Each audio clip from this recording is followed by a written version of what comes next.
Hi. Wait, can you talk for a sec? Last night I got literally heinous. Literally heinous with Lily Maslia. Hello and welcome back to Literally Heinous. We have a very special guest on today. One of my kind of like first friends in the open mic scene, my first like familiar face. His name is Erik Martini. He's a comedian, stand-up, sketch, and he's also hilarious online. So Erik, welcome to Literally Heinous. Hi, thanks for having me. This is an honor. I'm so excited that you're here. When I interviewed Mackenzie Flesher, my friend from my college improv team who does improv in New York City, and she's on your sketch team on the sketch residency at BCC. And when I was interviewing her, you were like the first person that I asked. I was like, do you think Erik would do it? Aww. So I was really happy that you said no. She definitely said yes. And I was so happy when you said yes. Of course, yeah. So how's it going? How's your weekend? It's kind of a dreary weekend. It's a dreary weekend. What did I do last night? You know when you have a night and then the next day it's like, so what did happen? Did any of that actually happen? That just happened. Good. What's been happening with me is that I hurt my ankle, and for the past 2 days I've been not able to like really move at all. And I like was resting at home, but I had a show last night. Yeah. And I went to the show with crutches, and I walked into the venue and I was able to walk again. And it was it was me carrying around crutches, and it was everyone being like, so you're lying. That's just like a prop. Yeah. And you're like doing this for clout. So comedy heals. So comedy heals. Wow. Absolutely. Was everyone like clapping when you got off the crutches? Yeah, it was like my co-host Evan had introduced me and was like, he's walking on crutches right now. I get up there fully fine. And it's everyone being like, I just told everyone, I was like, I'm just as shocked as you are that I'm walking normally. You're like the girl in like middle school that comes in like, guys, it's fine. Literally. Race. I was always jealous of those girls. Did you like having the attention from your crutches? Yes and no. It was a lot of people being like, I liked it because it was people finally showing me respect in this town. Oh, okay. But then it was also just people being like, is everything okay? And I was like, it's too much to get into. I'm fine. Don't worry about it. How did you hurt your ankle? I was helping my friend carry an AC unit down the stairs.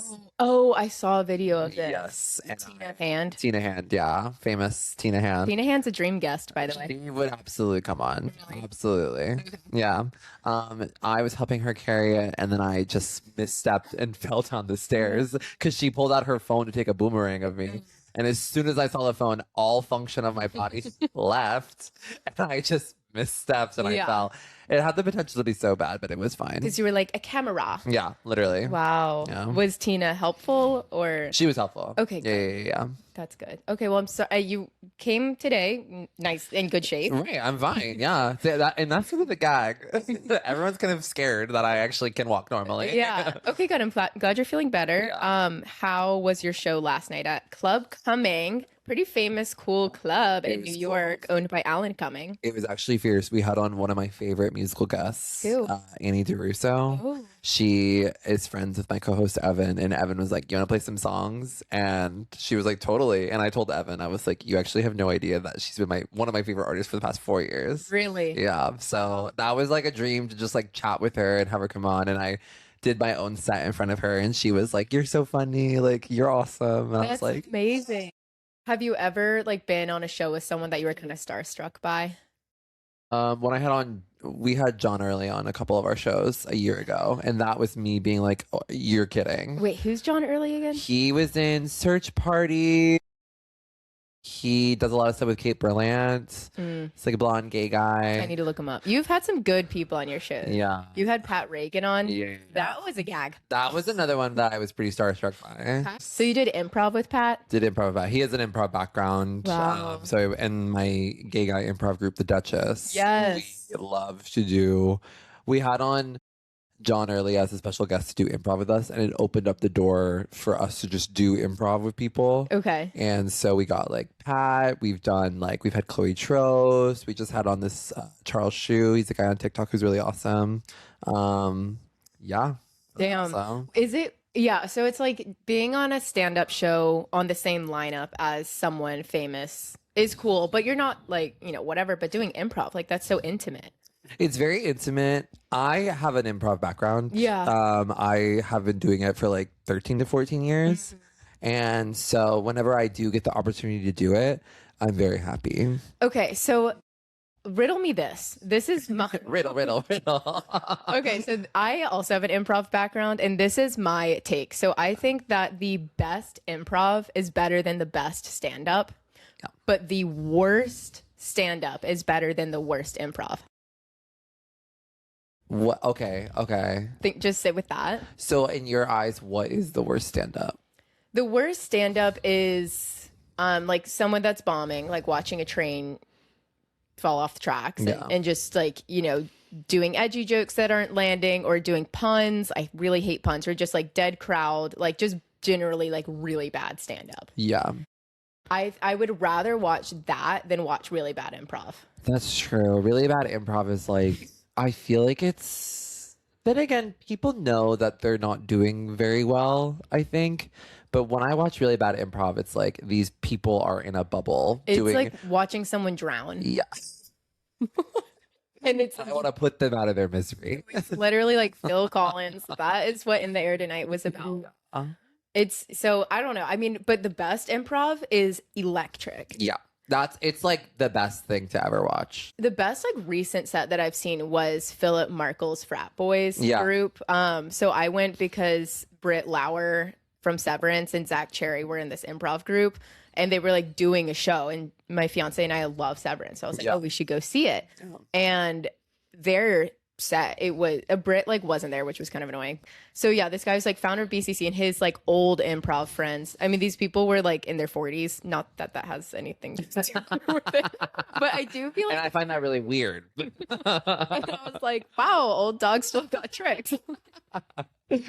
But it was so good. And like when there's really good improv, it's like God is in that room. You're watching magic happen. Watching magic. And I just like the best stand-up can't come close to like the spiritual feeling that I see with watching like a group of people like create something incredible. Yeah. Sorry, that's like so lame of me to say. No, not lame at all. I could talk about improv all day long. My favorite thing ever is to do an improv show and then go back to my boyfriend's house and be like, so this is what happened in the improv scene. I played a cook who went to a school for girls, and then I got into a fight with the principal. Like, it's just like crazy shit, and it's so fun. And I famously got kicked out of, or like didn't make it to the next round of a sorority recruitment. I was rushing, and I was like made it through. Sorry, I don't care how straight I sound, but I made it to like a pretty far in like a pretty top house. Nice. And I was like thought that I was keying with the girl, and they thought it was kind of cool that I did improv. And I made the mistake of answering the question of like, oh, what's like a funny scene that you've done in improv, and telling a pie-fi that I was like laughing as I was saying it, like crying as I was retelling what happened. I was like, me and my friend, we were gay bears. And then I got dropped from Pi-Fi. You think it was because of that? 100%, because she was like, oh yeah, that sounds funny. And I was like, I shouldn't have answered the question. But that's crazy that you can have one misstep where you're telling a clearly funny story where you were laughing and crying in the retelling of it, and she thought that was weird. But you know how like explaining like improv to someone that wasn't there, it's not funny. Yes, I know what you mean. Like when you're telling your boyfriend about something that happened during improv, he's not like laughing too. It's not like stand up, you can recite jokes, but like improv, you can't recreate the magic. My boyfriend's enamored with my storytelling, so he loves it. Okay. So watch your mouth. Just wait till you've been together for 7 years. Just wait. Just wait. Okay, so you have an improv background. So I didn't know you had an improv background. I love that. So when did you like start comedy? I started improv in high school. I joined theater my junior year of high school, and they had an improv troupe, and I just joined and was on. And our improv troupe was like pretty regularly performing all the time, and like we just had shows. It was like the cool group to be in of the theater. Like the theater kids were pretty like whatever, but people saw the improv troupe, they're like, those guys are cool. Which I was like, improv being cool, that's crazy to me. Yeah. But I did that for 2 years, and that was like my bread and butter. It was like my favorite thing I ever did. Then I did improv. I went to UT Arlington for 1 year, did improv there. and then I transferred to UT Austin, and I like ran the improv scene there. You're joking. Yeah, Hook 'em horns. Hook 'em horns. I did not know that you went to Texas. Yeah, I'm a Texas girl. Oh, Yeah. that makes me like you more. Really? Yeah, I mean, I already loved you, but Where are now you from again? I'm from Atlanta. Oh, okay, cool. I love Atlanta. Really? Yeah. I was just talking with someone about Atlanta and how they were like, it's like the blue haven in a red state. Yeah. Georgia flipped. The whole state of Georgia flipped in the 2020 election. Shout out to my queen, Stacey Abrams. Yes. Atlanta, the history there is amazing. Like the culture there, like so yeah, I'm from Atlanta and I went to Ohio State with Mackenzie and the northern, it's not even northern, Midwestern, but there was so much elitism against this stuff. It drove me nuts of people being like, oh, it's the South. They don't recycle there. Like it's the South. Everyone's racist. I'm like, that's problematic. Yeah. Okay, so you're from Texas? I am. Wow, Yeah. like Connor's story. Is he from Texas? Yeah. Where? Odessa? Oh, that's like, where is that? He's from like bumfuck, Texas. Yeah, he is. Addicted to him. Of course. Absolutely. Where in Texas are you from? I'm from Houston. I'm from like not Houston proper, but a suburb outside of it. Okay, my aunt and cousins are from Houston, but I don't know what area. Oh, okay, cool. Yeah. It's a big, It's huge. it's a big, what is the word? City? Yeah. Well, Houston's pretty blue and progressive, right? Houston is very blue. There you can absolutely find your conservatives lingering around, of course, but I would say it's like Houston and Austin are blue. Sorry if I'm being too personal. When did you come out? Is that I too came personal? out. No, not at all. I How long have you been gay? I was recently talking with someone. You know that whole thing where it's like, remember that you're so much more than just being gay. I'm like, no, I'm not. Don't make gay your personality. I have to. When I was writing questions for you, I'm like, Lily, you can't only ask him about being gay. You absolutely can. That's all I talk about. I was just talking with someone about how, like, if you're gay or a minority, like, you can lean into being hack. And I was like, what is being hack gay comedy? And it's like, sucking cock every night? Like, is that all it is? Sorry, I'm swearing. No. You can swear as much as you want. Perfect. I mean, I think it's okay. It's okay to be gay, famously. Hillary Duff said it was fine. And then in that moment is when it became okay. But no, I think it's funny. I love it. So how long have you been gay? I've been gay for, some might say, my whole life. But I came out in 2013. I came out on June 26, 2013. That was like my official like coming out to my whole family. Oh. And that is famously the day that gay marriage was legalized in 2015. Wow. So really gay. Yeah. So it's been about let's see. I came out then and it's only been 3 days because I'm so young. 13 years ago, I think. Yeah. Mhm. That sounds good. And were you in high school? I was in high school. It was the summer between sophomore and junior year of high school. Okay. Yeah. And then you joined your improv team the following. Yeah. I had so my life story is that I grew up playing golf and that felt like I was afraid to come out in that moment. You looked at me so like a puppy. My voice got quieter. I was like, yeah, that's something I did. No, I think it's better than like football, I guess. Right. Yeah. Like- I could not have played football. Like no contact. There was one time I played football in like PE in 5th grade and I started crying because I was like, they're just tackling each other. What do you mean? So I grew up playing golf my whole life. I was going to go to college for it. And then I literally had the stereotypical talk with my dad where I'm like, Dad, this is not my dream. It's yours. By the way, I'm gay. Oh my I God. came out, quit playing golf, auditioned for the School Musical, got cast in a supporting role. And then I was in rehearsals for that musical my junior year, and the president was like, you are so funny, audition for improv. And it was one of those things where I didn't understand auditions necessarily at the time. Yeah. She really made it seem like I'd already gotten it. and I went to a pretty big high school. So I showed up to the improv auditions being like, oh, like this club I'm joining. I'm so excited. Why is there 80 people there? And it has suddenly become like America's Next Top Model. Oh, no. Like there was like cuts in everything. And they're like, if I call your name, you've moved on to the next round. And I literally was like, all right, lock in. We have to be funny. Yeah. Yeah. And you made it though? I made it. Okay, good. Yeah, improv auditions, especially when you're young, has always made me feel kind of sad, especially in high school. I'm like, that should be a club. Yeah, that should be a club. Like, it's cutthroat. That is just not. I went to such a like liberal arts high school, like 68 people in my graduating class.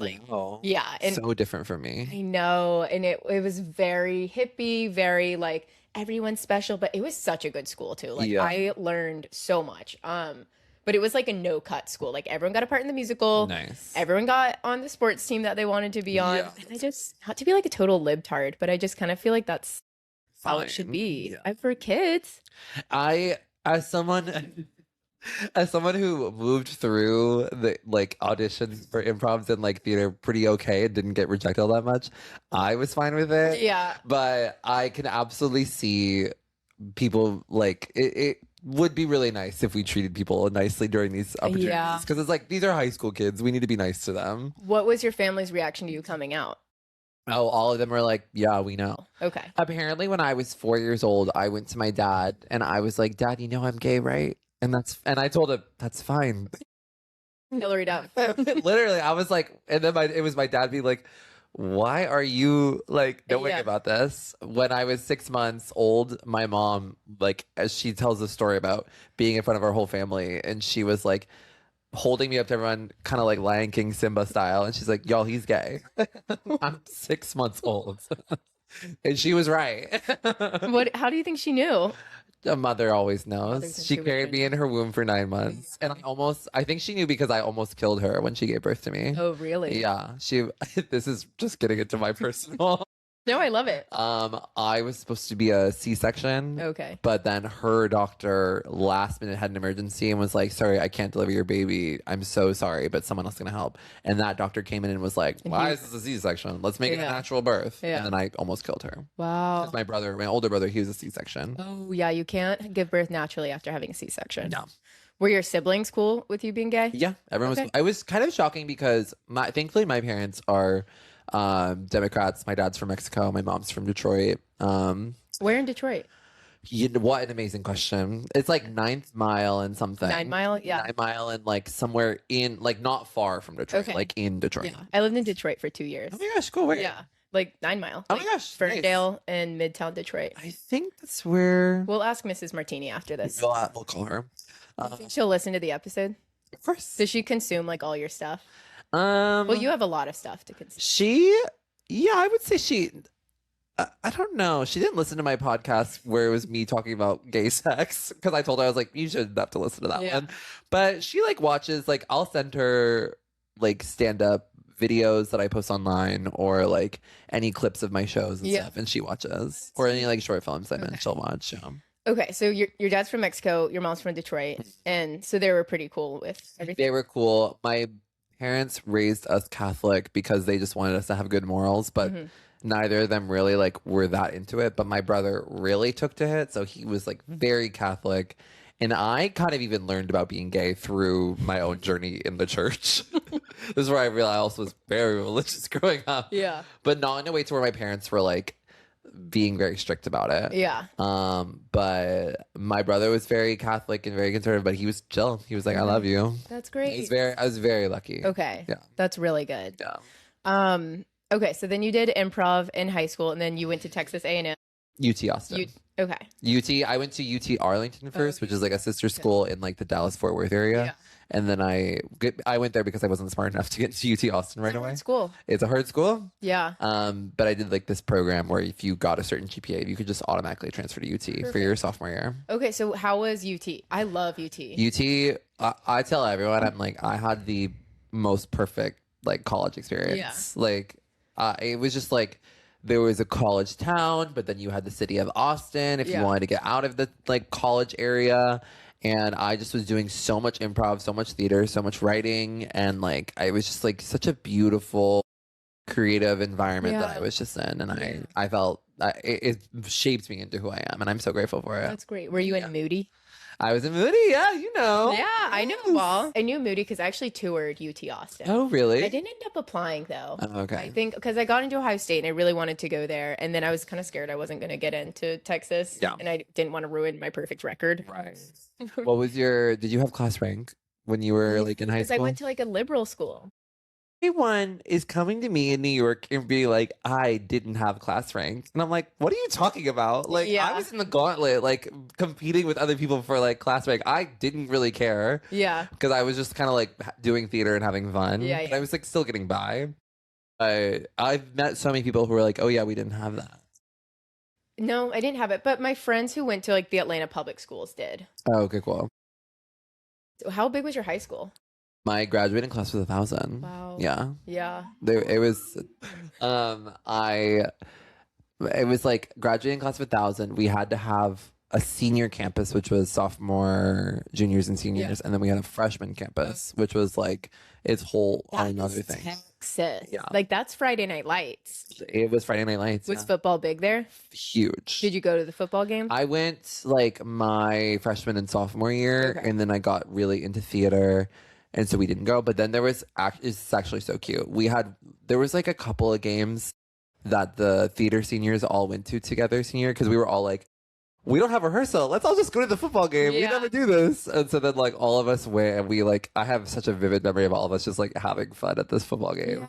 And we were like, because we like are the theater kids. We're like, we want to feel like we're in a movie. Yeah. So it was us being like, we're in a TV show. Aww. Yeah. Between your high school improv theater friends and your college improv friends, who do you like better?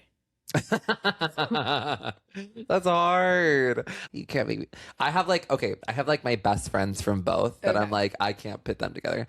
But as a whole, I think I have so many like beautiful college memories that I think I'd have to pick the college one. I would tell a lot of people that I was on a high school improv troupe, and it was a lot of them being like, that's crazy. What do you mean? And it was my theater director who is like the man who gave me like all of my first opportunities. So he's like high up in like the Erik Martini cabinet. Yeah. He just like loved improv and loved comedy and stuff. And it was definitely like very cliquish. Like he had the theater department that he was running, and he also had the improv kids. Yeah, yeah. And the improv kids were his children. He was like, I love the funny kids. Yeah. And so I was very lucky in just like getting pulled in by this guy who like loves improv and loves like comedy and stuff. And so I was like just kind of learning under him and learning how to do it. It was cool. So after college, is that when you moved to New York? Mm-hmm. Yeah. I graduated college 2019 December, and then I lived in Austin for 6 months because the pandemic happened. Oh, yeah. And then I moved home to Houston for 6 months. And then February 2021, I said, buying a one-way ticket. That was like right when COVID like debatably ended too. Yeah. You were like you were ready, like busting at the seams, like tearing the gates down of New York. I literally said, one-way ticket. I've got my bags. Let's go. One-way train ticket. So yeah, February, I mean, that was like, pre-vax, low-key. It was, the March of that year was when vaccinations started rolling out. Yeah. And I remember just like my roommate's mom, she was helping out with like scheduling appointments. Her mom calls me and she goes, okay, head to the Javits Center now. You have an appointment to get your vax. And I remember being like, this is crazy, but we ain't got my vax. I kind of like skipped the line a little bit because I took my grandma. Good for you. And then while you're there, they're like, get one too. I said I was her caretaker. Yeah. Some people had problems with that, but like I don't care. Like I needed that vax. Who had problems with it? There was like some woke people being like, you don't like, if you're a healthy person, like you shouldn't be skipping the line to get your vaccine. Like that could be going to like an elderly or immunocompromised person. I was like, as long as I'm not physically like pushing an elderly person and taking the actual last spot, I think it's fine. Yeah. Also, I'm like, at least when I was going through the experience of the vaccinations, it was truly all the workers being like, we just need to get everyone vaccinated. So if you're here, we're going to vaccinate you. Yeah. Okay. So February 2021 is when you came here. Did you immediately dive into improv or? Things were still not necessarily open. That's true. But I dived in. I started taking an improv class at BCC in July of that year. And that's kind of like what jump-started me going into comedy and the New York scene. Okay. So I think of you mostly as a stand-up Oh my guy. gosh. Yeah. See?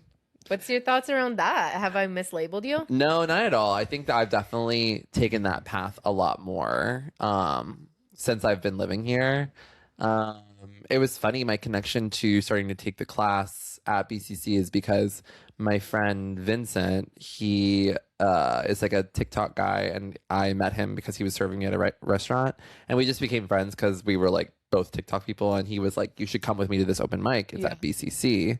And I was like, "Oh," and then I went. Like, I did my first open mic in New York, and it was at BCC, and then I signed up for improv classes from there, and so I definitely like discovering BCC was through stand up. Yeah. And then started doing improv. But I would say you're very right to label me as a stand up person, because it's definitely what I'm doing the most these days. Are you not as in love with improv anymore? Yeah, it's hard to get more opportunities for that. Like, it's so much easier to book just to stand up. Yeah. My improv group, the Duchess, we've been posting videos online and getting opportunities through that. And we have like a monthly now and stuff. So I would say I'm getting my improv fill through that group. But with stand up, it's just people being like, "Hey, you want to do 9 minutes?" And I'm like, I'm just me. So I'm like, yeah, let's go for it. Yeah. Improv as like an adult seems hard. Yeah. Like, I never really did it. I mean, my college improv team was everything to me. You're not going to get that magic. And I just never wanted to. And Yeah. I hate bad improv. Yeah. And I'm also like, improv, I was good at it. Like, I could, carry a scene, but I was never like, Mackenzie was the star. Mackenzie is so good at improv. It's insane. She's insane. Yeah. And I was always very comfortable with that, with just being like when I was president, I was more invested in like the logistics and like carrying the team rather than like being the star. And it just, I don't know. I do like miss it sometimes, but I don't know. It just seems like how managing everyone's schedule seems really hard. Yeah. I'm shocked that Mackenzie's team, Help Me, I'm Drowning, has been together for so long. Yeah. 'Cause I'm like, how do you find time? I love the Duchess. Thank you. I actually didn't know y'all did improv. I thought y'all were just a sketch group. No, we do sketches online, and then our live shows are improv. The sketches are so funny. It's such a good team. I love those girls. I love those girls too. Yeah. Okay, so you also run open mics. So you have Is This Gay? And which is an open mic and a show. An open mic at Mood Ring that I actually have gone to a few times. Yeah. But the stools are really uncomfortable. The stools are very uncomfortable. It's so bad. We've had two times now where the stools have broken on someone sitting in them. These stools, I mean, it makes me I'm like, am I old? And I'm looking around, I'm like, is everyone as uncomfortable as I am? But I'm like, I can't handle this. Yeah. It's like we just need chairs with backs on them. Like, but I think it's a matter of like storage, because they're just hosting them under the little DJ booth, and like we just come out and we like put them out and stuff. What is it like hosting an open mic? It's really fun. Yeah. If you had asked me in the beginning of the process, I would have been like, this is hard. Yeah. But now, like, we've created such a community, and like so many people come, and it helps keep my finger on the pulse with seeing new comedians starting out and like meeting each other and starting shows together. And that is like, it feels like a parent watching kids like play at daycare and then like become adults through that way. It's so magical, and it helps me just like, I have my own personal rule, which is to not ever say the same thing at the open mic. Like, I'm always going to say something new, and so that really helps me with generating new material. So okay, I took a break from open mics because I kind of hate them. Yeah, absolutely. I just do. Yeah. Like, they take so long. Yeah. And I really try to only go to ones that are close to me. So that's why I like going to Mood Ring, because I could walk there, or like going to like Alphaville or something. But I try to go to ones that are close to me, Pine Box, but it still ends up like taking 3 hours. It takes forever. And I go and I'm like, okay, as long as I can make like one friend. Yeah. Like, so now I'm going back into open mics, and now that I'm not working my job and I'm podcasting full time, I'm like, I need to be going back to open mics, not so much to perform or like get spots on shows, but I need to be meeting people. Yeah. And I'm like desperate to meet other podcasters. Because it is an audition. Yeah. You're auditioning in front of people doing the same thing as you. Mm-hmm. It's like a weird psychological thing that we're putting ourselves through. And I'm also, I kind of was interested in hosting an open mic, even though I just railed on them for like 5 minutes. I would say that I started liking doing open mics solely when I just started hosting my own. Because then I was also learning the hosting muscle while doing that, and like creating the environment, and like everyone wants to talk to you about like getting on a list, like a spot on the list or something. And so it's just like required, like you are required to talk to like literally everyone. Yeah. If you feel like called to talk to everyone at your own open mic. I would say like there are amount of like periods in my life where I wasn't doing any shows. I was just only going to my open mic and not any other mics, because I just was like, it's like a like dry month for stand up right now. So I would definitely say I started like learning the most about stand up when I started hosting the open mic. You do have a lot of shows though that you host. So you've got your Is This Gay? And then your Duchess ones. What other shows do you regularly I host a show with my friend Emily Worth. Sorry, my wife, Emily Worth. It's called I Love You, I Miss You. And we have that one in Union Hall. And that one isn't as like monthly or regular, but we've done it like 4 times now at Union Hall, I believe. Okay. And we've been doing it for years. We did it at like my old cafe I used to work at, and it's just her and I doing duo prov and having on like our friends do stand up or some kind of variety. That's a magical one I host. I host this one with Tina Hand called Diva Office. Okay, fun. I think this episode will probably come out not today, but tonight we're doing a SpongeBob SquarePants the movie watch party tonight.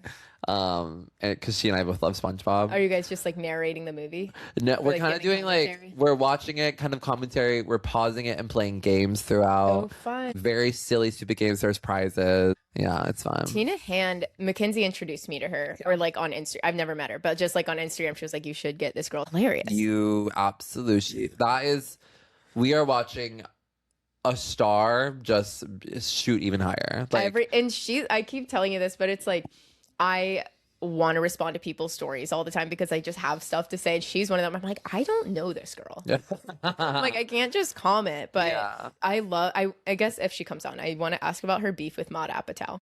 Because that was crazy. I wanted it's to see her about so that. funny. Talking with her about it is so funny. So what did she say originally? Was that Maude Apatow can't act, and then Iris? She said something like, and I'm not doxing my friend Tina. I'm just repeating what happened. She posted it on Maine. posted it on So Maine. it's fine. She said something like, after all these years seeing Maude Apatow not being able to act, it's actually kind of sweet. Something like that. Yeah, and then I believe it was Iris who commented on it being like, if you're gonna make jokes, at least be funny enough to get away with it. And it was just like, what the hell?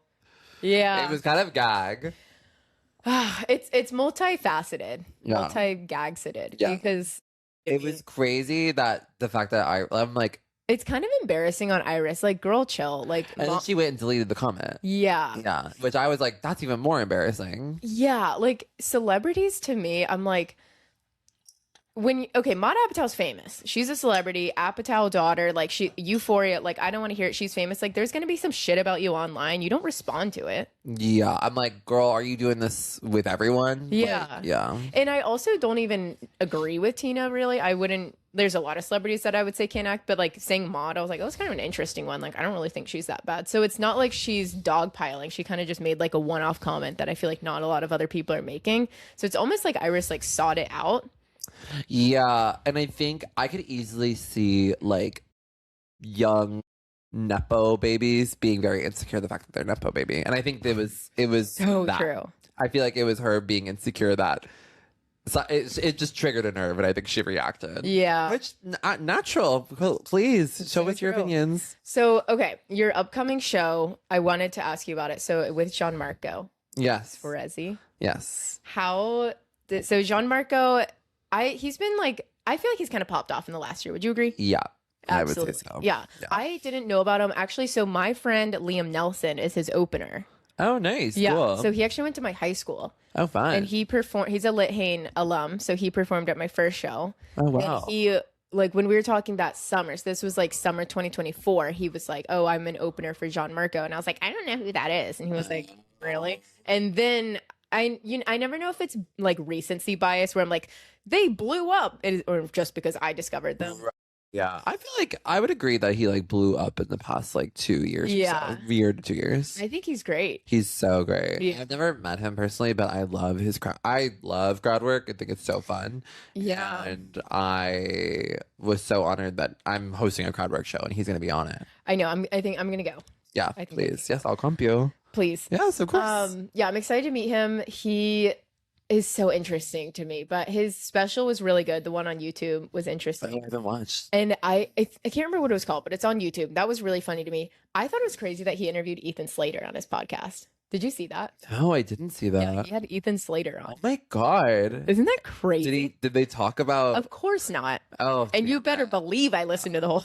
you were like, I have to make sure they don't talk about this. I knew that they wouldn't. They would absolutely were not going to. Of course not. It would be clickbait if they did talk about it, and it would go so viral. But they were smart not to do that. The biggest, like, Ariana is my girl. Yeah. Like, I'm Ariana, like, through and through. There's nothing about her that I don't know. Like, any news cycle, like, I'm ahead of it. Of course. Yeah. And so, like, when I saw he was, I knew, I was like, they're not going to talk about it, obviously. But they went to the same high school, Ethan and John Marco. Oh, really? Yeah. That's interesting. The connections that some people have is crazy. Mm-hmm. Like they were roommates in college. They went to the same high school. Something like I feel like I'm always hearing that about someone. And it kind of like depresses me too. Like one of them that's weird is Damien Chazelle, the director of La La Land and like Whiplash. Yes. Yeah.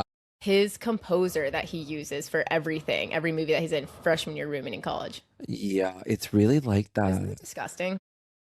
It chose to show that like who's gonna? I'm like, I'm already 28. Like all of these kids. So I'm like, one of you guys better pull me up. I don't know who it's gonna be because it's not anyone I'm meeting new. So fascinating. It really is. Like, I think it shows that like you are working. Like, if you're wanting to work in an entertainment industry, it's like you are working constantly if you're surrounded by other creatives. No, totally. Yeah. Has there been like what is your relationship to like fame? I don't know how to phrase this question, but you obviously you're in the comedy scene, you rub elbows with some like pretty impressive people, like you post a lot on social media and like your peers do, like in Duchess. Like, how do you feel about like going viral or any pressure? Did you listen to the Love Culture up with Lady Gaga? She talks about like, am I a student of the fame or am I a student of the entertainment? Yeah. And I always feel like I'm a student of entertainment, but with fame, it's been so fascinating because I think it's interesting that we have TikTok now because you have anyone and everyone going viral, and you don't necessarily have, like, you're not making millions of dollars when you go viral on TikTok or even Instagram. And so you just have more people looking at you and knowing who you are, and you're not making any money for it. So like I'm out still working at my sandwich shop job. I'm out in public, and it's people being like, I love your videos. And I'm like, so my privacy actually is just not fully there. Like, people just know, like, recognize me. And it's cool to receive the validation of people. And I'm always like, if anyone comes up to me and asks me like, oh, you make those videos, yada, yada, I love it. I think it's so great because I just love meeting people.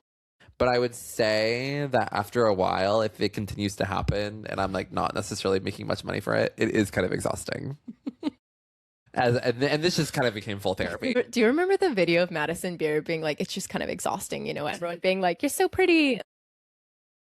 And that's like me. Like, and I look like her too. So like, I get that. I got you guys confused. Yeah, I know. I'm Erik Martini. I'm not Madison Beer. She gets all the time. Are you Erik Martini? How often do you get recognized?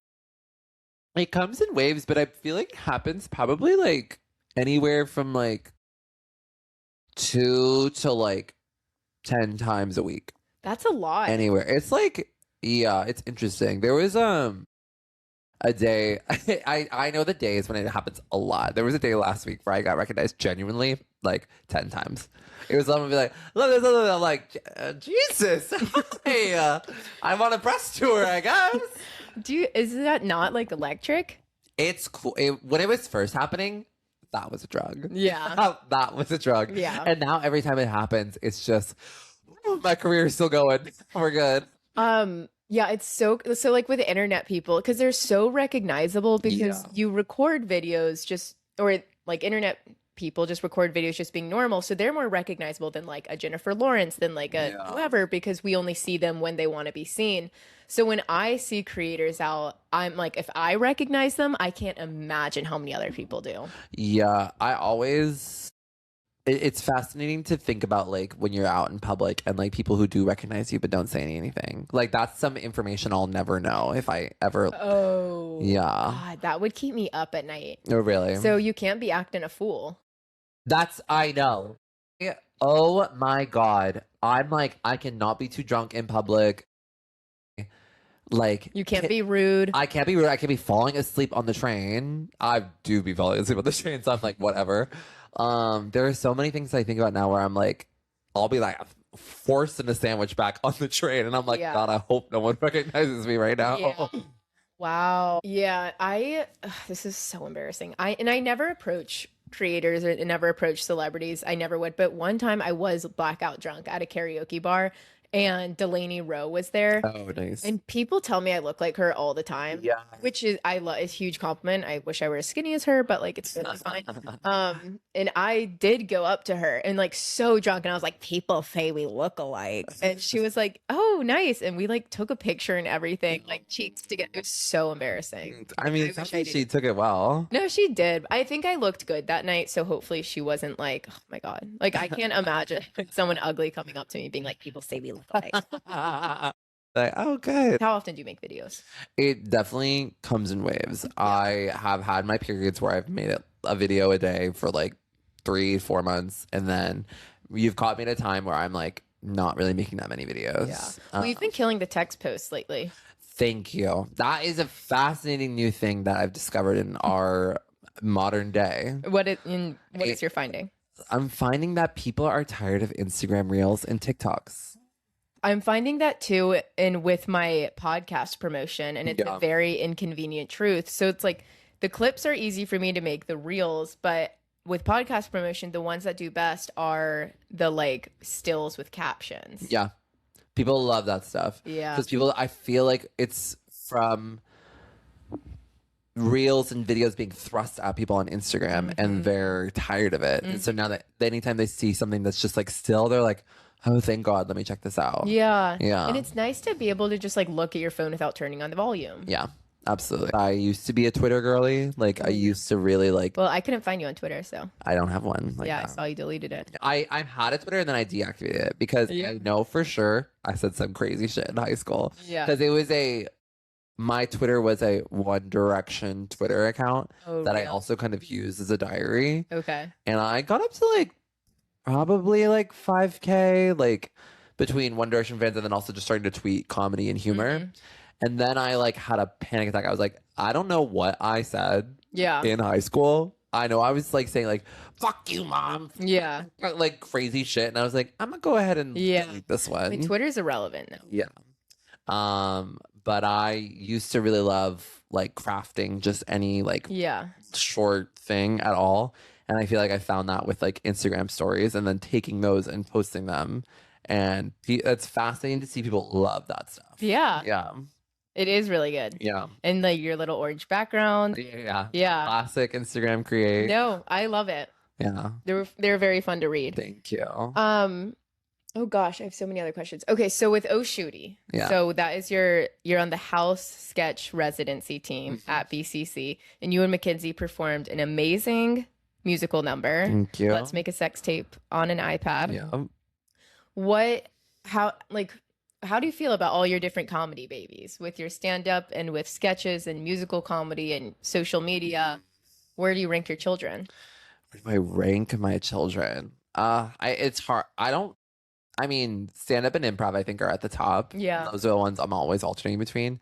But I love all these different creative projects because it just kind of keeps me going. Yeah. Like, if I'm tired of one thing, I have another thing to lean on, and vice versa. And I just love it. Like, everyone always is telling me, like, you're doing so much. And I'm like, because I love it. Like, I always just, like, want to keep doing this. And the fact that, like, you did improv in high school and everything and you did in college, like, it speaks volumes. That's really nice. It really Thank does. you. Like, I feel like you really just love the craft. I love it. Do you consider yourself like a comedy like historian and someone who loves the craft and loves like Steve Martin or like George Carlin? Low-key, no. George Carlin?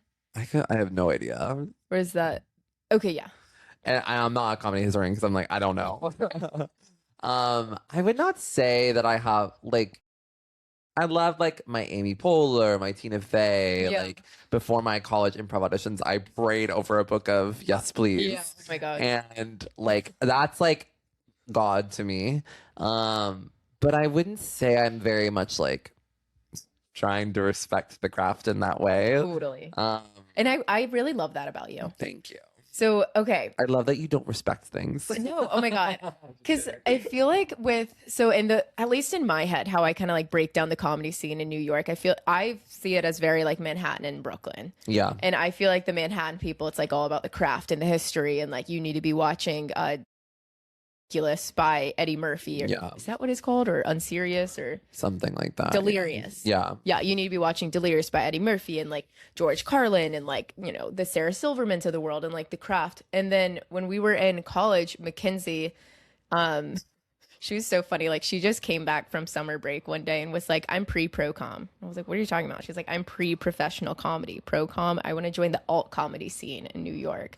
And I guess she got it from like Seek Treatment or something. Yeah, yeah. And then like the Brooklyn scene, I feel like is very like alternative to like what the classic of like the bringer shows and like the open mics and like these comedy clubs in New York, like Brooklyn. I have never felt any type of way about like being schooled about comedy here. Mm-hmm.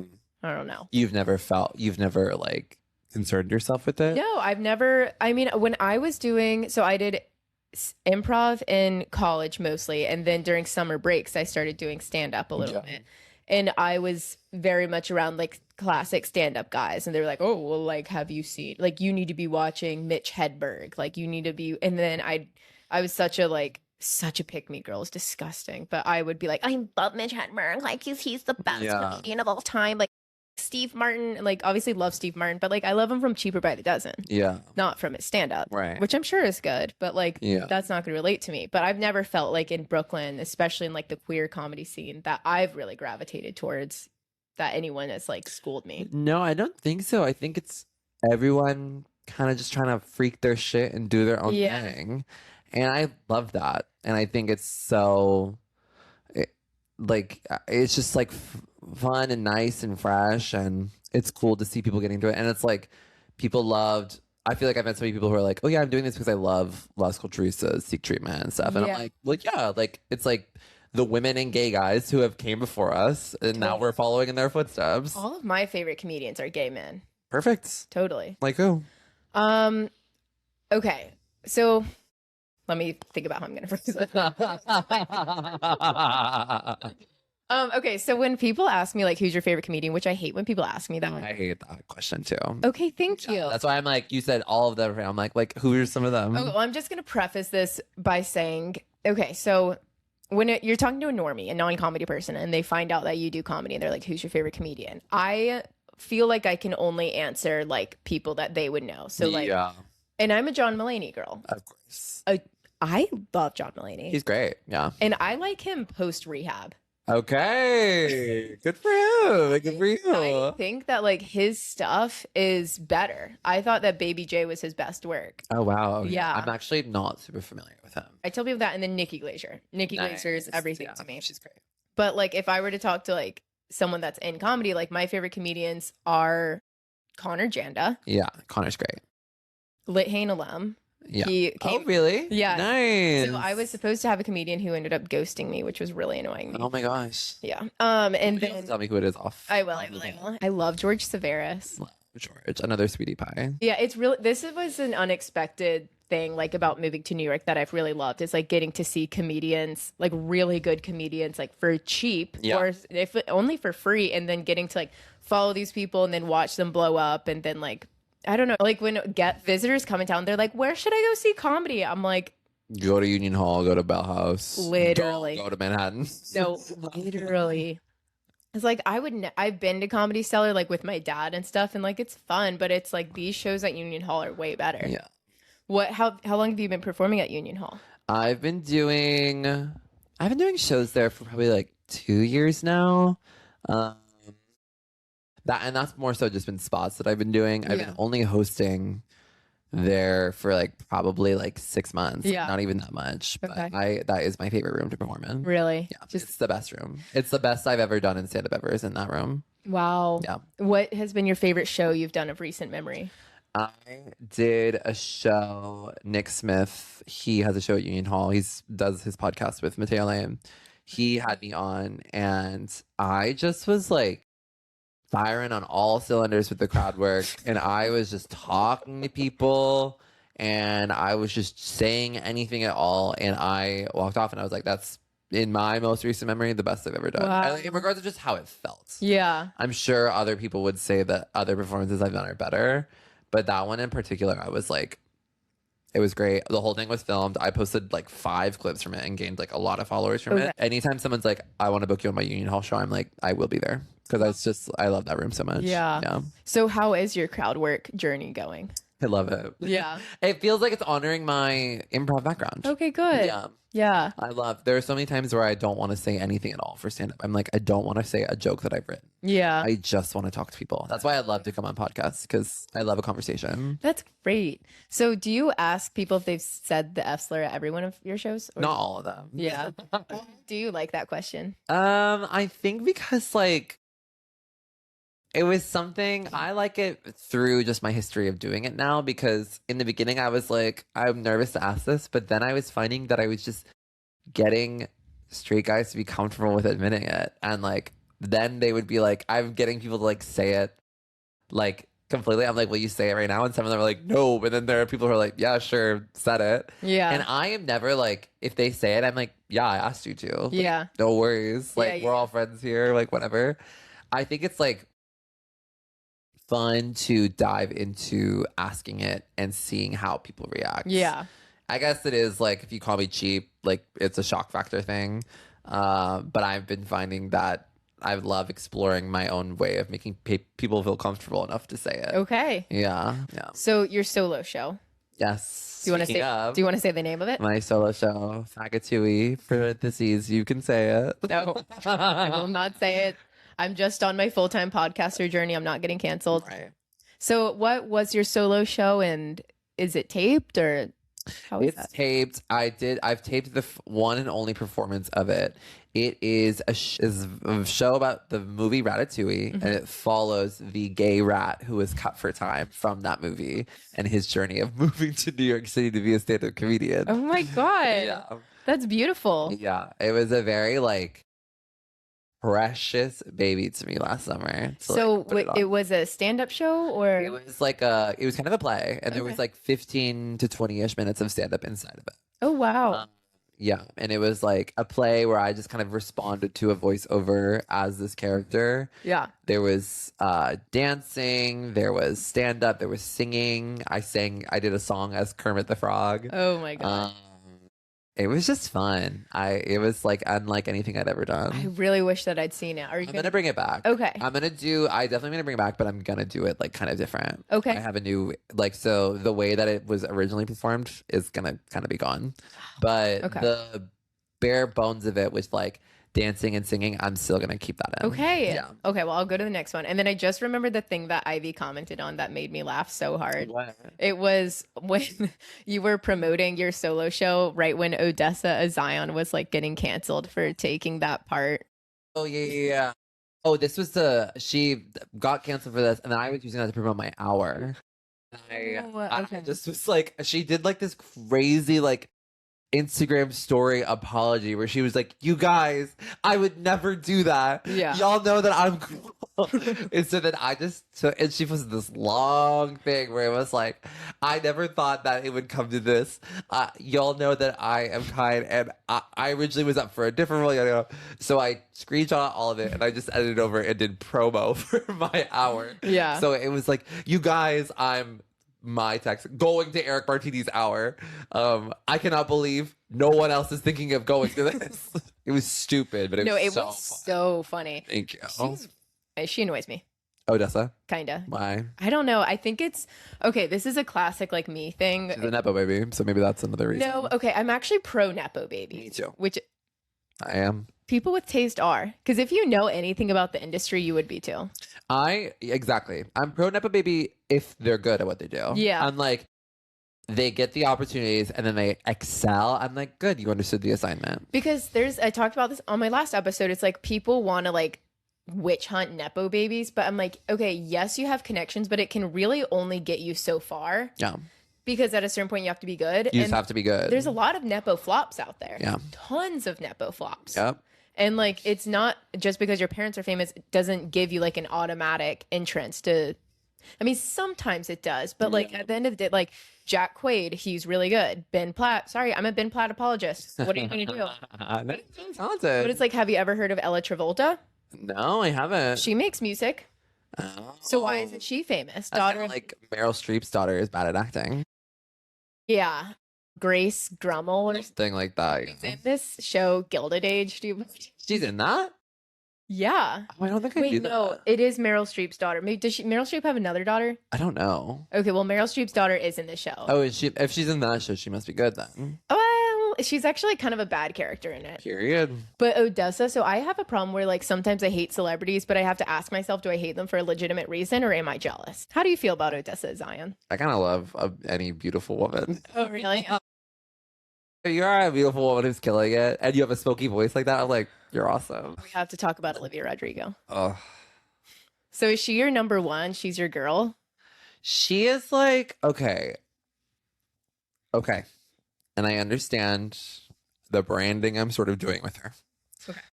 I wouldn't say she's my number one, but I do view myself as her in the Brooklyn comedy community. Okay. So in that regard, it's like I guess she is my number one girl. So why do you think that you are her? I think it's because she dropped Guts exactly when I needed her to. Okay. She dropped it and I was like, I'm going exactly through this right now. And therefore, in my mind, I did a lot of processing of a breakup through her music. And in that process, became her. Yeah. And so I think that's why I like now view myself as her. Okay. And she also, like, that summer when she was dropping Guts and I was going through this breakup, I was going through a lot of, like, questions of my own gender identity. Yeah. And then so I started wearing a lot of skirts and trying to emulate her specifically. Yeah. And I loved it. Yeah. And I was just very, like, so enamored with her and her music and, like, feeling like her and stuff. And I'm still just, like, such a fan of hers. She's great. I'm an O-Rod stan. Yeah. And so is Jack too. And I think that like anyone that doesn't like her doesn't understand. Yeah. Did you listen to The Cure? Yeah. So good. To me, The Cure is the best song she's ever made. Really? I love that girl. And it is such a sour guts theme, but with like a beautiful like trajectory of the song of like, it has like, it's so epic, like Motion Sickness by Phoebe Bridgers or like First Love, Late Spring by Mitski. Like it is such an epic, devastating, heartbreaking song. Yeah. Yeah. I haven't like listened. It just came out yesterday. So I haven't like listened to it enough to like really get to know it. I need to listen to songs a few times to really get there. But yeah, I mean, she knows ball. Yeah. Like she really does. She's at her heart broken. And I love her like respect for people that have come before her. Yeah. You know? Absolutely. Like Sheryl Crow, Liz Phair, Avril Lavigne. Absolutely. Yeah. What's your favorite O-Rod song? Amazing question. You can give me a Mount Rushmore if you want. My Mount Rushmore of O-Rod songs: Deja Vu, Ballad of a Homeschool Girl, Ooh. Love is Embarrassing, Oof, so good. and it's too soon to put The Cure in there, but I could see a world in which The Cure gets up there. Yeah. I should do one more sour song. Honorable mention. I think I'll keep it at those three, and then an honorable mention is like, All American Bitch. Ooh, I love All American Bitch. Yeah. I mean, I will still get full body chills and tear up to Driver's License. Yeah. And the fact that that didn't come out when I was in high school and needed it the most, I was robbed. Robbed. Oh, on my Mount Rushmore is Teenage Dream. That is like That's such a good one. Of my favorite songs I've ever heard. Literally. Candles. Say that it gets better. It's that one. And then I got really into The Grudge. Yeah. After going through like a horrific friend breakup. Wow. Yeah. Damn. Yeah. I had the day that Bad Idea Right came out. I had plans to meet up with my ex sexy to swap our stuff. And I literally was like, are you kidding me? Yeah. So I listened to the song and then I went to said event. Devastated. Yeah. Absolutely devastated. And I was like, this is my girl. I love her. Yeah. She has such a good head on her shoulders. Yeah. She's so smart. She's so cute and just like so beautiful. I'm sad about her and Louis. I'm sad. And I was sad because I was kind of excited to get an O Rod Love album. Wasn't that what we were supposed to I get? think so. And like I am an engaged girly. Like I've been with Jack like a really long time. So like these breakup songs, I love them, but I can never really relate to them. Yeah. I was excited to get like a love album, you know? Yeah, absolutely. I'm so intrigued. And it's also interesting. I was excited for that too because we've had so much breakup albums from her already. And I feel like that's why she became the girl. And so it was exciting to see her get a new one. But then now I guess we're back at this. I mean, I'll appreciate it no matter what. Like she's obviously like, she can do no wrong. Yeah. So you see yourself as Olivia Rodrigo in the comedy scene. I do. How in the comedy scene? I just like really let heartbreak lead the storytelling. And I'm a sort of a beautiful woman. Yeah. And I just have that like quirky ability about me that contains a lot of rage. I don't know. It's just something where I was like, she is just so iconic. And I'm so obsessed with the idea of being like, this is who I am in the comedy scene. I'm obsessed with pop stars and labeling them within the comedy scene. So Mikey Madison. Another one. What's your relationship to Mikey Madison?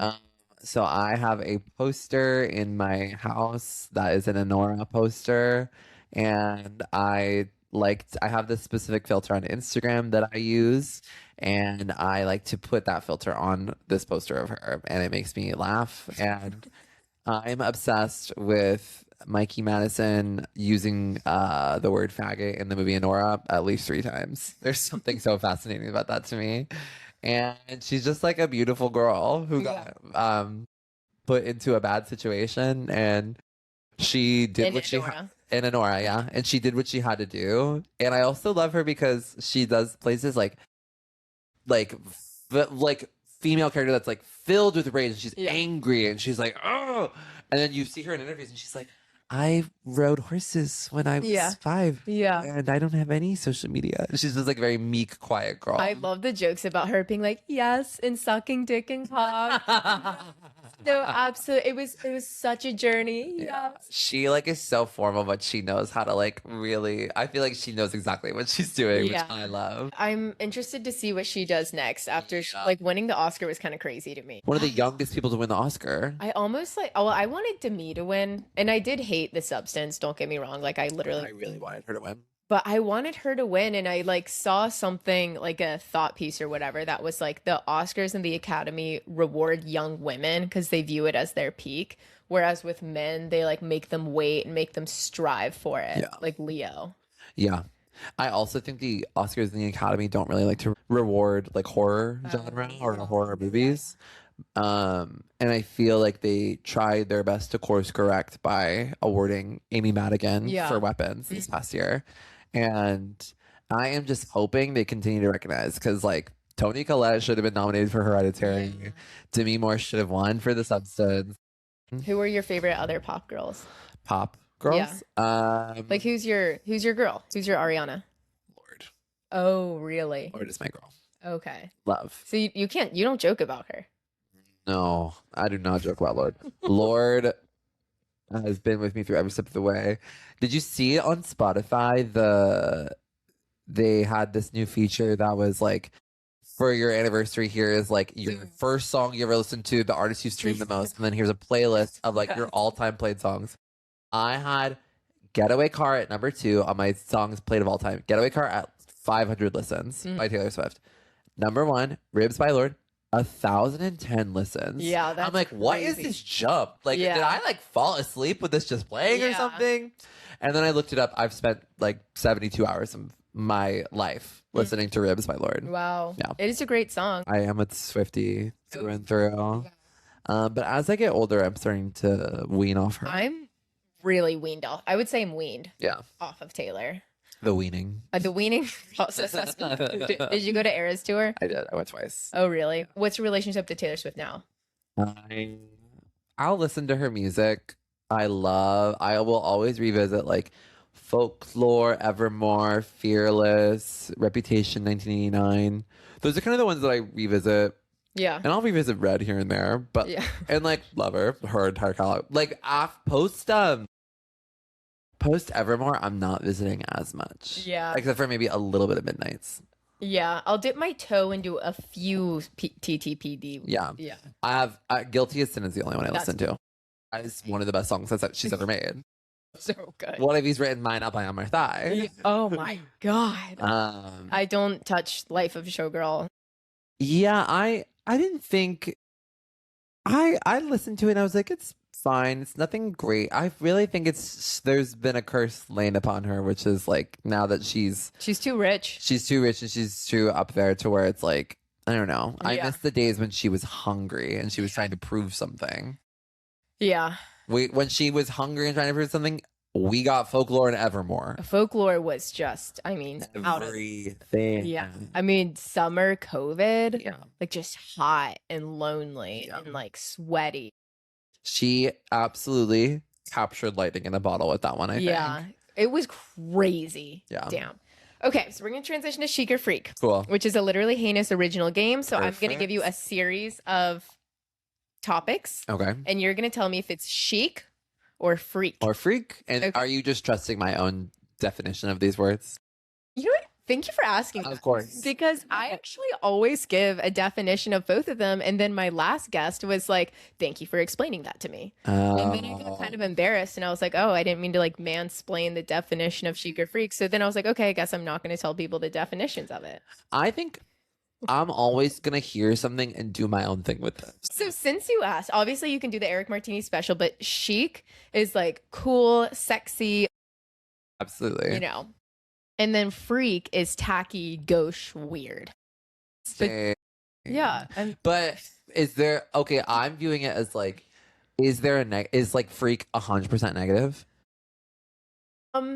Traditionally freak is negative. Okay. I'm feeling a bit of a positive spin on freak, but Okay. maybe that's just because I view myself as a So freak. we'll start and then you can. So we'll start the game and we'll see what happens. Got it. And you can give a little explainer of that. Got it. I'm going to do it. And I told you I'm going to do it in my way. Do it your way. So funny. Okay. Chic or freak? Jack Antonoff. Freak. Freak negative or Erik freak? Freak negative. Freak derogatory. I like some of the stuff he does, but right now I'm like, you're a freak to me. Yeah, he's flown too close to the sun. Yeah. Are you a big Lena Dunham girl? I love I never was a Lena Dunham, but I listened to her memoir just to be in the cultural zeitgeist, and yeah. It's fascinating. Yeah. I haven't listened yet, but I love girls. I love anything she touches, I think is gold. Yeah. So She doesn't paint him in a very bad light. I feel like she's pretty respectful in Yeah. that way. Jack Antonoff, I guess I'm kind of leaning freak. Yeah. Him and Margaret Qualley like makes a lot of sense, I guess. I mean, it's not even like that I like have always hated him. Like I loved Bleachers. Melodrama is one of the best pieces of work that we have. But I think just after a time, it's like that he, and I'll go ahead and blame the man. He's part of why Taylor Swift's music is it's different now because he's just been constantly working with her. But I do love Getaway Car. That's the best song ever But they made. didn't work together for Showgirl or TTPD, did they? I think they did for TTPD. Okay. I think. Yeah. Yeah. so I we'll don't like see. him with Sabrina. Like, stop working. What? He did her last album? I think so, yeah. There's some that I like. What is your take on Sabrina? Like I said, I love a beautiful woman who's fierce and good at what she does. Like a mantra. I love beautiful women. She hasn't broken through with me yet. So I'm not a huge Sabrina girl. Yeah. I'm definitely an O-Rod purist. Of course. And okay, pitting two women against each other, but they are interesting to pit against each other. I mean, So we culturally did at one point. when I was in Lisbon, we were at a donut shop and there was a tip jar and it was like tip for Sabrina and tip for Olivia That's Rodrigo. crazy. And I was offended. I was Yeah. clutching my pearls and Yeah. Sabrina's was so high and Jack and I were like put all our money in Olivia Rodrigo. But everything you have in Olivia Rodrigo's jar. And I argue with friends about this who like are pro Sabrina over O-Rod. And I'm like, Olivia Rodrigo is like a musical genius. Yeah. Like her lyrics are incredible. Like the technicality and the craft and like the homage that she pays to like classic rock and Yeah. punk rock and like indie rock. Yeah. I think the pitting of them against each other skyrocketed both of them Totally. against this man. And like that's something that where I'm like, at the end of the day, I'm okay that we pit them against each other because now both of them are very successful. Yeah, and, like, it's popular. fine. Yeah, they're just different vibes. Who do you think is prettier? I can't. We can't put these against each other. I cannot answer this. Okay. I'm only asking this because this is like a little anthropological study that I found is straight guys think that Olivia is prettier than Sabrina, which was interesting to me. But What do gay guys think? gay guys think Sabrina's prettier than Olivia. Not set on that. So just sit with that. Okay, chic or freak, crowd work at an open mic. That is freak. Freak. And I will say freak, positive, I think. Crowd work, and it is definitely a hard space to do it, but you can do it well. I think always practicing the craft is nice. Doing it at an open mic just means you're doing it to a room of other comedians. Yeah. And it's like awkward because everyone at an open mic is just waiting their turn to perform. If I ever get called on, I'm the shyest girl. Like, I get so shy too. Yeah, And then I'm like, don't- not talking to me. I don't like to get called on. Yeah. Yeah. I just get nervous because I don't want to be like a total jackass. So I try really hard to be boring, Nice. which is hard for me. This is hard for you. Okay, chic or freak, Tate McRae. Chic. Okay. Yeah. What about you? I'd say chic, yeah. Yeah. I like sports car. I think she's just so fun. Like, Well, I saw that she was out at a club on the Jersey Shore with that hockey player guy. oh, nice. She loves hockey guys. Okay, chic or freak, Phineas. I would say he's chic. I like what he's doing with Billy. I think so, too. I think they're making some beautiful work. I like Phineas. Yeah. I think he's a really good musician. He's amazing. Like, I like his solo stuff. Yeah, I saw Billy before she really, really blew up. I saw her in Austin, and she played to a room of like, probably it was like a room of 400. Wow. And Phineas opened for her. Phineas, one of the most like beautiful vocalists ever. Yeah. He is amazing. I think he's really talented, like producer and writer. And I'm so jealous of Claudia Salewski, Who is that? his like long-term fiance, girlfriend. Oh, cool. Yeah. What does she do? Any She sort was of like? No, she was a YouTuber, like one of the yeah. Oh, wow. Like one of the OG beauty YouTubers back in God. like 2015, 2016. Some And of our she strongest soldiers. truly, she has been dating Phineas, I think, since at least like pre-COVID, like 2018, 2019. Yeah. And then they had this freak podcast together during COVID, and like they like pulled it off the internet and everything Oh my because they God. said like really weird stuff about each other, like dirty, gross stuff. Oh, like sexy? I think Oh, like fine. weird, sexy That's stuff. kind of fun. Yeah, I know. Chic or freak, Lana Del Rey. Chic. Same. Yeah. That is just a given. Question for the culture. Many people think I mean, like, the cop stuff is kind of strange. Doesn't bother me. But she's not with the cop anymore, I don't No, think. she's with an alligator wrestler. Yeah, that is so chic to me. Yeah. A beautiful woman with that. Yeah. Yeah, she's so chic. Yeah. Epitome. I wish that I'd listened to her music when it had come out. Like I didn't like it Yeah. at the time. But like now I'm going back and listening and I do really like it a lot. I love, like, you say her name and it's everyone being like, yes. Yeah. Like, that is elegance. The music is good. I really was only a Born to Die diva. I've listened to Norman fucking Rockwell also. I love Yeah. that one. I'm excited for her new work. But Oh, is it coming out? Yeah, she's got like, what is it called? White Featherhawk Tail Deer or something. Never heard of it. But she's like working on it. She's been working on an album for like the past like 4 years. Obsessed. Yeah. Okay. Chic or freak, crop tops in the winter. Chic, Yeah. obviously. Yeah. You're not wearing crop top today. It's kind of cropped though. Oh, okay. It's not like showing off my midriff, of Yeah. course. Yeah. but, it's cropped to my liking. Okay. That was a Mackenzie submission. Thank you. Thank you, Mackenzie. She knows me. Okay. Last two, but they're related. Cool. Chic or freak, oat milk. Chic. Okay. Chic or freak, whole milk. Chic. Okay. Yeah. I think what's freak is the fight between them. Oat milk and whole milk sound very similar.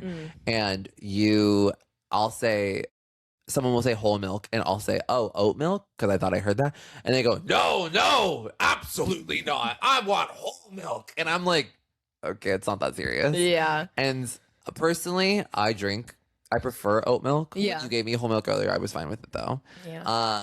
Just think we don't need to be fighting like that. It's okay. So I am an oat milk girly too. Of course. But I recently just got a little squirrely about I'm like, is this really good for me? Like, Yeah, no. absolutely. Like, is it just manufactured stuff? Yeah, like honestly. this process. So then I was like, and maybe I'll do like a little whole milk situation. Yeah. So I've just been doing a little less whole milk now, and it's been good. Honestly, That's I think me. it's a beautiful journey. Yeah. I think whatever you want to do, whatever your sexuality, gender identity is, like you go for it. Thank you. Eric, I've had so much fun with you. I had so much This fun. is like the hardest I've laughed with a guest.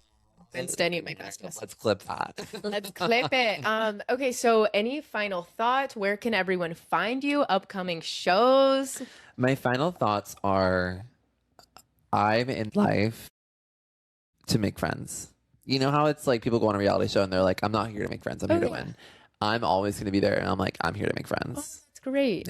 Ew. So that's sort of my final statement. My actual final statement is you have to live. You have to win. You have to live. You have to win, you have to live, you have to love. Yeah. Upcoming shows, booked and busy for Pride, but I have a Pride yeah. show at Club Coming for Is This Gay on June 17th. The Duchess has a show June 3rd at Brooklyn Comedy Collective. Okay. And if you want to find where I'm performing, follow me at Erik Martini, Okay. Erik Martini. You're welcome back anytime. I will link Eric's Instagram Thank you. in the assets. Thank you. And yeah, well, thanks for coming on. Thank you for having me, Lily.